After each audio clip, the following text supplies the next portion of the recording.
Orana, juste une petite piqûre de rappel en fait. Pour beaucoup de personnes, elles vivent dans un monde où elles n'ont pas le choix, tu sais. Et en fait, la vraie liberté, c'est pas de faire tout ce que tu veux. C'est pas la vraie liberté, ça c'est faire n'importe quoi. La vraie liberté, c'est d'avoir le choix, ok?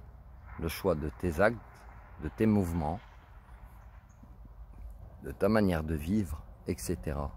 Quand tu te sens libre comme ça, potentiellement ça accentue ton sentiment de bien-être et d'être en complaisance, en complétude avec toi-même.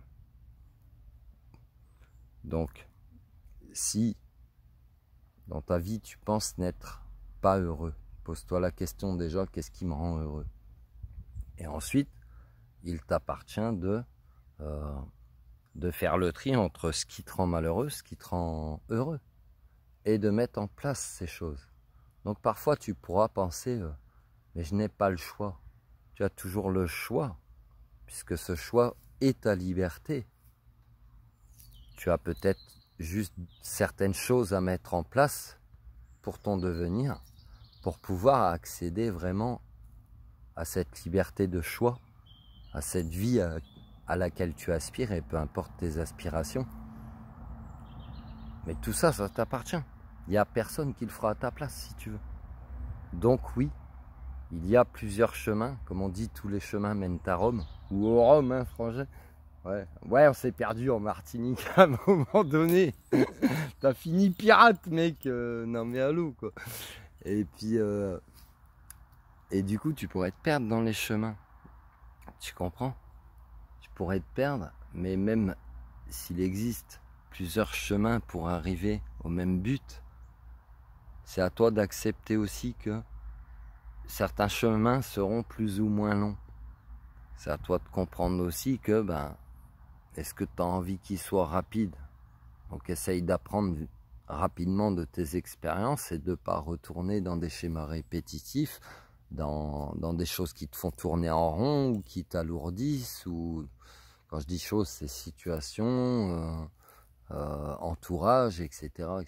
Désolé pour le mot chose pour les gens. Mais voilà, de faire un petit peu une forme de nettoyage et une forme d'autopsychothérapie. Et quand tu te seras retrouvé toi-même, donc tu ne changes pas. Aux yeux des autres, tu changeras, mais tu ne changes pas. Tu redeviens toi-même. Qui tu avais oublié qui tu étais. Sérieux? Non mais, sérieux? T'avais oublié qui t'étais? Non mais allô.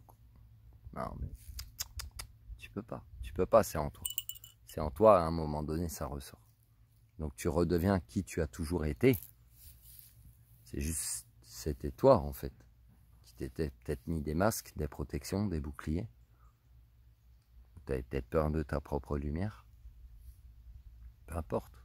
On t'avait brimé, on t'a empêché d'être, peut-être. Un manque de reconnaissance. Peu importe. Va au fond de toi, à l'intérieur de toi. Tu trouveras les réponses pour t'auto-guérir toi-même. Et quand tu as fait une certaine partie du chemin, tu as commencé un peu à épurer beaucoup de tes blessures, tu vas commencer à te rendre compte que tu avais déjà toujours eu cet impact d'aider les autres, de les guérir, etc., etc. De leur apporter un bien-être à ta façon.